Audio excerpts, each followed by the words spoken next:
Bapak Ibu Saudara, kita teruskan pelajaran kita. Kali ini kita masuk tema yang baru tentang gereja.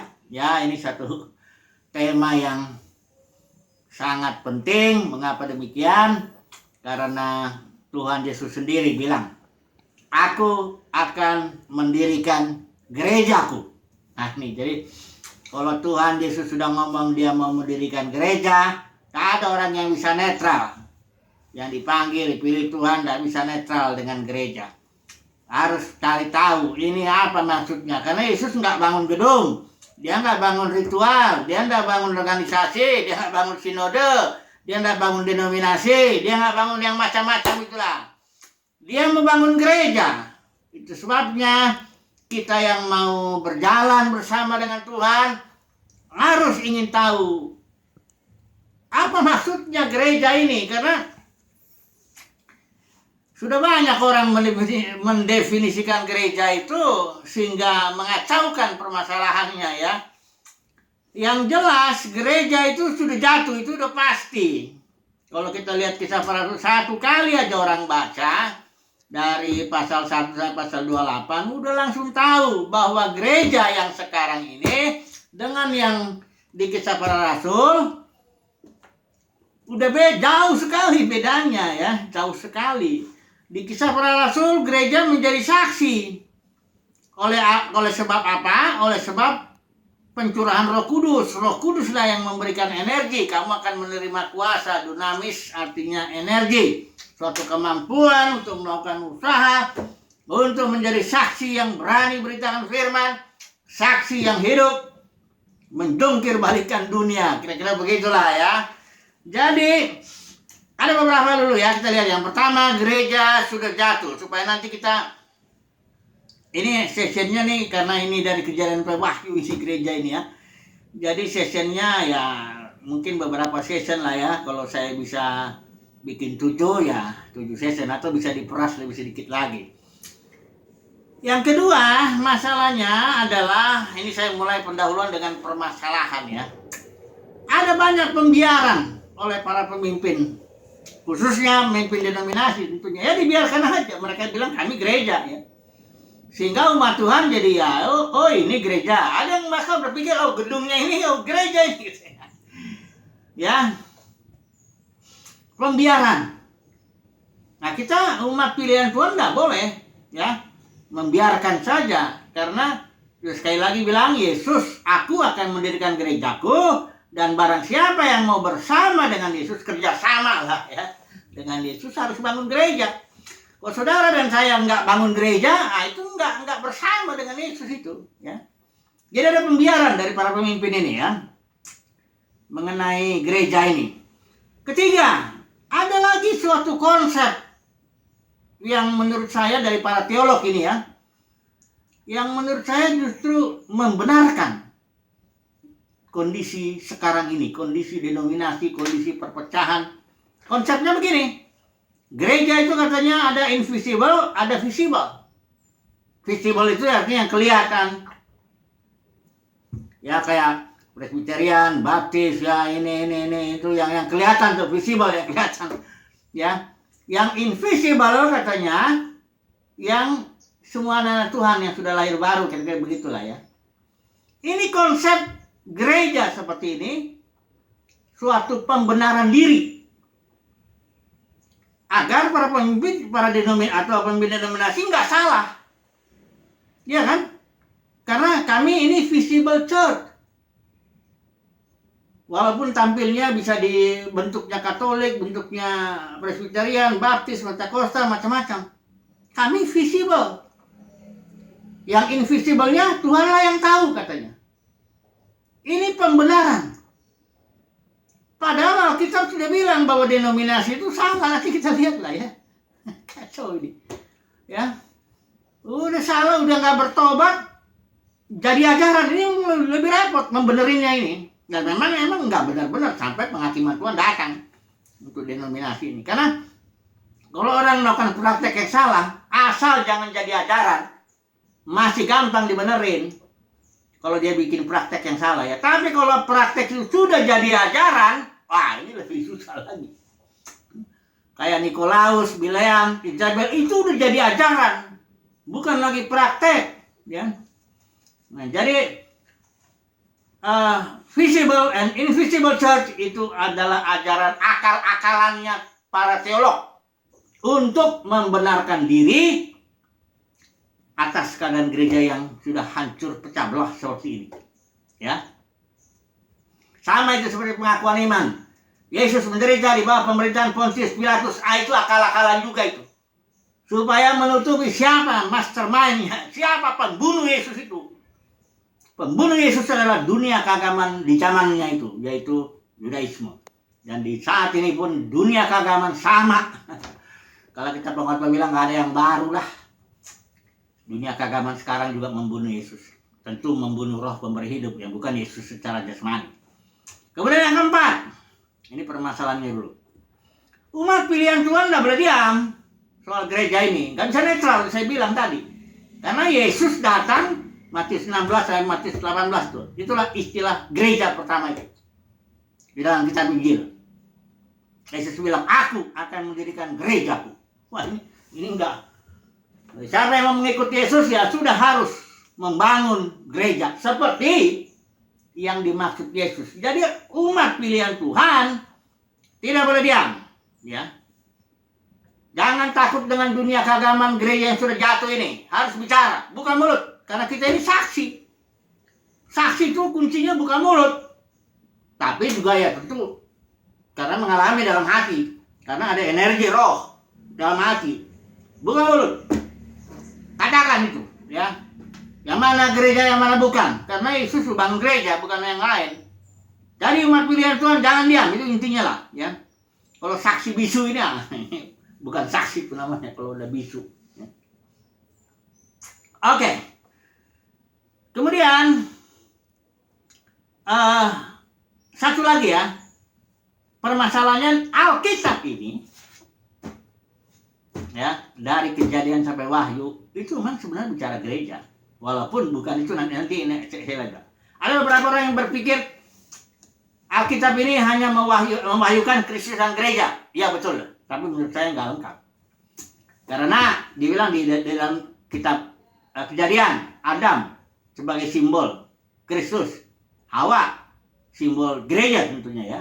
Kemudian dalam kitab Wahyu itu ada perkawinan domba, Kristus sama mempelainya. Jadi dari Kejadian sampai Wahyu, belum lagi tengahnya ini yang kayak Daud, yang kayak Yusuf, ya, Musa, simbol-simbol daripada Kristus itu, ya, yang isinya tentu simbol daripada gereja dalam berbagai aspek. Jadi dari Kejadian sampai Wahyu bicara gereja, betul. Itu yang penting. Tapi ada juga yang bicara life and authority. Alkitab ini bicara life and authority. Life itu hayat yang disimbolkan oleh pohon hayat di kitab Kejadian. Authority itu artinya otoritas kingdom artinya ya. Di kitab Kejadian sudah kelihatan juga ya. Supaya karena itulah tujuannya yang menaklukkan segala suatu kabas ya. Jadi ada yang bilang dan di kitab ini juga Yerusalem baru itu juga life and kingdom juga kan. Pohon kehidupan dan juga otoritas. Tapi saya menjelaskan Alkitab ini bahwa ini adalah rencana Bapa. Tapi dia berbabak, berzaman-zaman, berdispensasi sampai rencana Bapa menegakkan kerajaannya di bumi ini, ya. Dari rencana Bapa berzaman-zaman untuk menegakkan kerajaannya di bumi ini.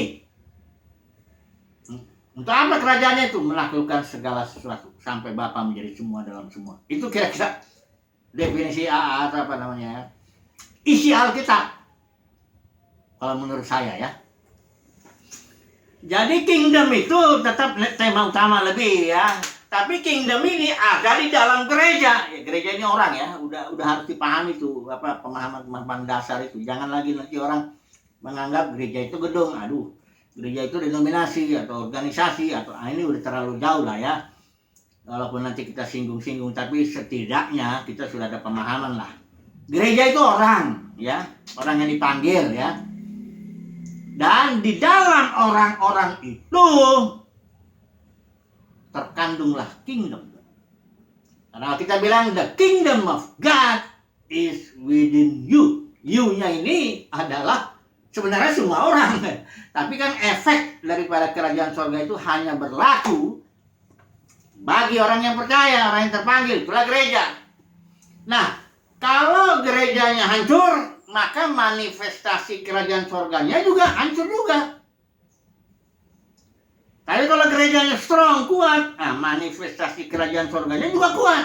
Contohnya yang gereja mula-mula itu 120 orang. Itu gereja itu. Lahirlah gereja di situ. Kingdomnya manifestasi, ini karena mereka kuat. Yang manifestasi kerajaan surga di bumi itu jelas sekali.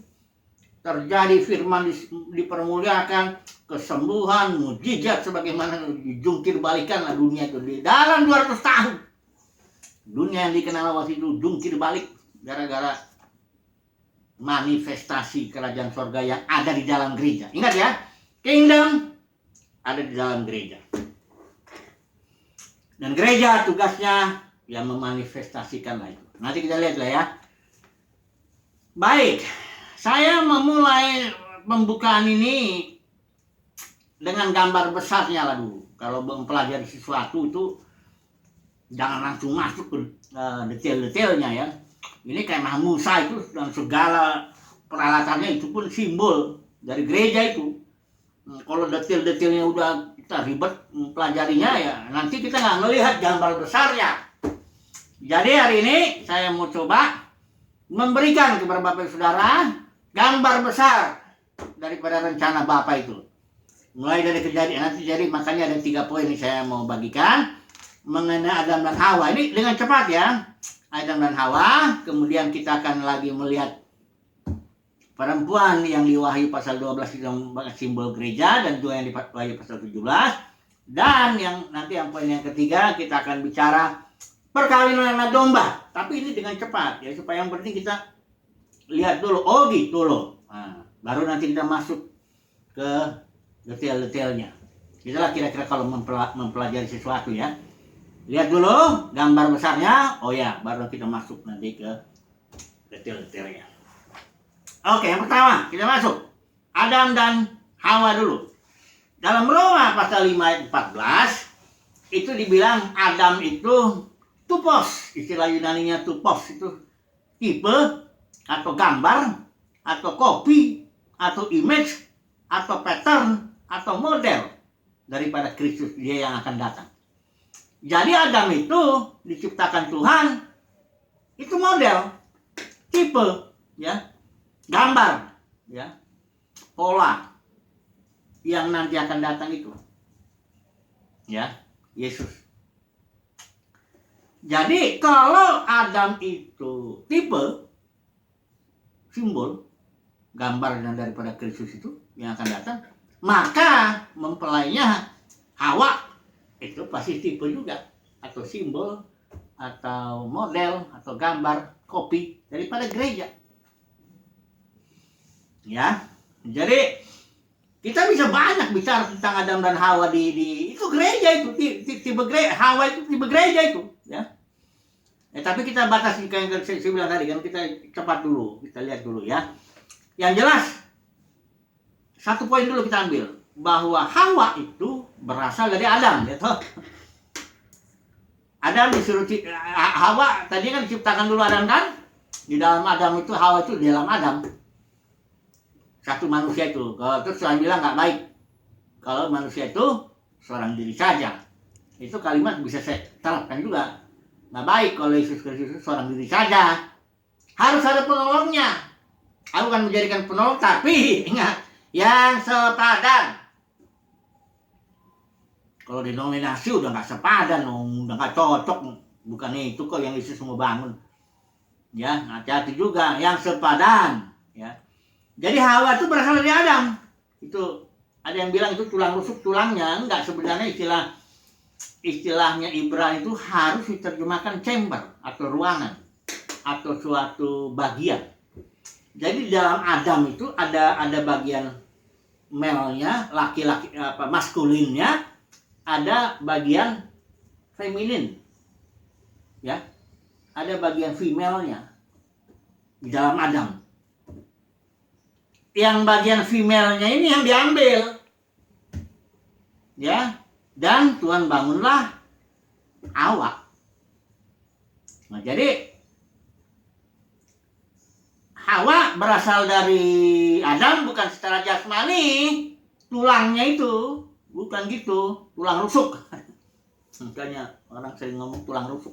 Bukan, chamber itu Hawa itu bagian dari Adam, dalam arti bagian female-nya itu yang dicabut oleh Tuhan. Sehingga Adam jadi tidak sempurna dia kalau tidak menyatu dengan Hawa. Nah, apa ini artinya ini? Maka gereja itu adalah harus berasal dari Kristus. Dalam arti hayatnya itu. Karena Yesus itu menjadi roh pemberi hayat. Jadi hayat atau life atau zoe istilah Yunani itu, itulah yang adalah gereja. Di luar hayat bukan gereja. Ini dia makanya. Jadi segala sesuatu yang adalah hayat dan ekspresi dari hayat, itulah gereja. Kalau denominasi dengan segala macam ajarannya yang Jabel, Bileam, Nikolaus, itu bukan gereja, nggak berasal dari hayat. Apapun juga yang tidak berasal dari hayat, bukan gereja. Jangan lagi bilang itu gereja. Kecuali karena memang kalau nggak tahu ya udah, boleh buatlah. Disebutlah itu gereja. Padahal bukan. Yang bukan dari hayat, bukan gereja. Ya. Karena Hawa itu berasal dari Adam. Gereja itu berasal dari Kristus yang adalah hayat. Ya, Kristus yang adalah hidup. Gitu kan? Kristus adalah hidup kita. Kristus adalah hidup gereja. Jadi gereja adalah hayat dan ekspresinya juga termasuk. Oke. Ini yang pertama dulu ya. Jadi jelas ya. Kemudian kita melihat yang ke poin kedua. Bahwa gereja ada dua simbol. Kita langsung ke kitab Wahyu aja ya. Dari Kejadian langsung Wahyu ini kan. Wahyu pasal 12 dan pasal ke-17. Karena ini simbol perempuan di sini. Memang nggak disebut namanya siapa. Tapi karena buat simbol itu buat apa? Nyebut-nyebut nama. Yang penting dia simbol. Karena perempuan ya. Di pasal 12 ini saya banyak bicara juga di sini. Ini intinya dari pasal 12 ini, simbolnya ini sifat dasarnya beda sekali. Yang perempuan ini melahirkan putra-putra Elohim yang akan memerintah, memiliki otoritas, menguasai bumi. Kalau perempuannya di pasal 17 ini bukan nggak melahirkan putra-putra Elohim, dia malah terkena disiplin.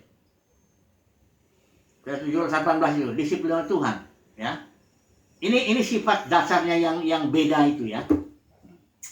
Oke lah, nanti kita terus sepanjang session kita akan singgung-singgung lagi. Tapi yang penting ini saya mau dua bagian dulu yang saya singgung di dua perempuan ini ya. Yang pertama, perempuan ini jelas adanya yang pasal 12 itu di langit. Artinya di sini. Nah, maka tampaklah suatu tanda besar di langit. Artinya perempuan atau gereja yang ini itu invisible. Tapi bukan invisible seperti yang tadi para teolog definisikan ya. Enggak, ini invisible dalam arti memang tidak kelihatan dengan mata jasmani. Pertemuan mereka juga pertemuan di alam episinagoge. Ibrani 10:25. Itu episinagoge, pertemuan di alam yang lebih tinggi. Di alam jasmaninya, perempuan Wahyu 12-nya 2 atau 3 orang berkumpul. Sudah. Dan perkumpulannya itu alamiah aja. Kadang di rumah, lebih banyak di rumah lah ya, keluarga ya. Atau di kafe, atau di pinggir jalan, atau di mana saja. Di tempat pekerjaan, di bengkel, di mana saja. Gereja bertemu 2-3 orang. Tapi sebenarnya pertemuan mereka tuh di alam yang lebih tinggi, episinagoge. Karena ibadah mereka ibadah dalam roh dan kebenaran. Ini perempuan Wahyu pasal 12 ya. Kalau yang pasal 17, kita lihat di sini sifat dasarnya ini ya. Perhatikan ini pasal 17. Ini. Lalu datanglah seorang dari ketujuh malaikat yang bawa ketujuh cawan dan berkata, mari ke sini, aku akan menunjukkan kepadamu putusan atas pelacur besar yang perhatikan, duduk di tempat yang banyak airnya. Banyak air di sini, simbol ini sebenarnya banyak air itu orang banyak. Ini nanti kita lihat ayatnya, ada. Jadi kita bahas itu banyak pakai simbol yang dia sendiri menjelaskan. Kayak bintang itu Son of God, apa semua nanti dia yang ngejelasin. Jadi 7 kaki dia itu gereja dan sebagainya. Jadi perempuan yang masih 17 itu orang banyak. Makanya pertemuan mereka ini denominasi nih. Pertemuan mereka itu besar-besar. Puluhan, ratusan, ribuan, bahkan puluhan ribu jumlahnya itu. Di kalangan ini perempuan ini ada di gereja itu, gereja yang besar, Big Babel makanya ini. Babel besar ya. Karena banyak mayoritas ini ya. Bahkan megah-megah gedungnya itu. Ya luar biasa itu ya. Jadi sifat dasarnya sudah kelihatan. Ini bukan Ibrani 10:25 ya. Ini memang karena perempuan Wahyu 17 itu memang begitu. Dia duduk, dia orang banyak, mayoritas begitu. Sehingga kalau berkumpul ya otomatis. Dan karena para pemimpinnya narik jemaat ya butuh gedung. Udah saya bilang tuh 200 tahun pertama nggak ada gedung gereja itu. Nggak punya gedung. Ya, nggak perlu. Orang gereja itu orang kok bersaksi menjadi saksi kemana-mana. Malah gedung itu menghambat. Setelah para pemimpin menarik murid-murid kepada dirinya, mulai butuh gedung. Yang butuh gedung itu bukan gereja, para pemimpin yang narik murid. Memang butuh gedung. Supaya dikurung dulu ini. Dijadikan Kristen anak ayam lah istilahnya. Jadi nggak saksi lagi. Sudah fokus kepada para pemimpin, fokus kepada gedung, fokus kepada ritual, fokus kepada organisasi. Mana lagi dia bersaksi? Menjadi saksi, lemah lah gereja itu. Ya. Hanya berani tiap kalau di dalam gedung. Kalau di luar, udah. Kayak anak ayam. Kalau kumpul-kumpul, rame itu anak ayam. Siap, saya pernah lihat soalnya. Tapi kalau di luar, suruh sendiri. Nah, kalau di sini Raja Wali dia, terbang tinggi. Ada badai, oh ya memang itu mainan saya. Badai itu tinggal mainin tangannya, saya aja. Makin tinggi ya. Di mana ada Raja Wali yang yang takut sama badai? Sama kayak peselancar. Mau cari gelombang. Makin besar gelombangnya, makin mantap itu. Ya. Kalau anak ayam di sini inginnya aman. Makanya kalau firmannya pun firman bagaimana hidupmu aman. Tapi kalau kita di sini aman juga dalam Tuhan. Ya. Oke. Kemudian yang ketiga ini ya, perkenanan anak domba ini ya. Ini saya cepat aja ya. Ini terjadi setelah perempuan ini dihakimi. Ya. Ini ya pasal 18 dihakimi lah perempuan ini. Pasal 19 kita bersorak-sorai. Kenapa dihakimi nih? Perhatikan di sini ya. 19:2. Sebab benar dan adil segala penghakimannya. Enggak ingat Tuhan. Dan dia bilang, ialah yang telah membalaskan darah hamba-hambanya atas pelacur itu. Jadi penghakiman perempuan Wahyu 17 ini juga akibat mereka mengucilkan, menganiaya, bahkan membunuh. Masih untung kita nggak dibunuh ya. Paling dikucilkan. Nggak apa-apa lah. Karena itu memang tandanya. Saudara dan saya murid Yesus. Tandanya karena Yesus pun dikucilkan, bahkan dibunuh. Yesus bilang seorang murid nggak lebih daripada gurunya. Kalau gurunya dianiaya oleh dunia keagamaan ya sekarang juga begitu. Oke, langsung dulu kita ambil kesimpulan dulu. Kita tutup dulu ya. Ini pembukaan gereja ini ya. Kesimpulannya begini, umat pilihan Tuhan tidak boleh diam soal gereja. Nggak boleh. Kalau soal-soal yang lain lah, misalnya kalau saya soal Tritunggal, daripada ribut, udahlah diam aja. Saya punya konsep sendiri tentang itu. Tapi daripada berdebat, saya nggak mau. Tapi soal gereja banyak orang diam. Ini justru harus ngomong. Karena Yesus nggak bilang, aku akan mendirikan doktrin Tritunggal misalnya. Nggak ada Yesus ngomong gitu. Tapi dia ngomong, aku akan mendirikan gereja. Nah ini. Kalau dia udah ngomong begitu, jangan dibiarin. Kita jangan teriak, diam-diam aja, udah biarin aja. Weh, kita mesti ngomong sebagai saksi, bukan mulut. Kalau nggak bisa secara sistematis, nggak apa-apa, ngomong aja kiri kanan lah, tanggal tentang gereja. Bicarakan gereja, karena itulah yang mau dibangun Yesus. Ya. Jadi umat pilihan Tuhan, kesimpulannya untuk saat ini, jangan diam soal gereja. Ya. Oke lah, cukup dulu, nanti kita sambung besok ya tentang gereja ini. Haleluya, amin.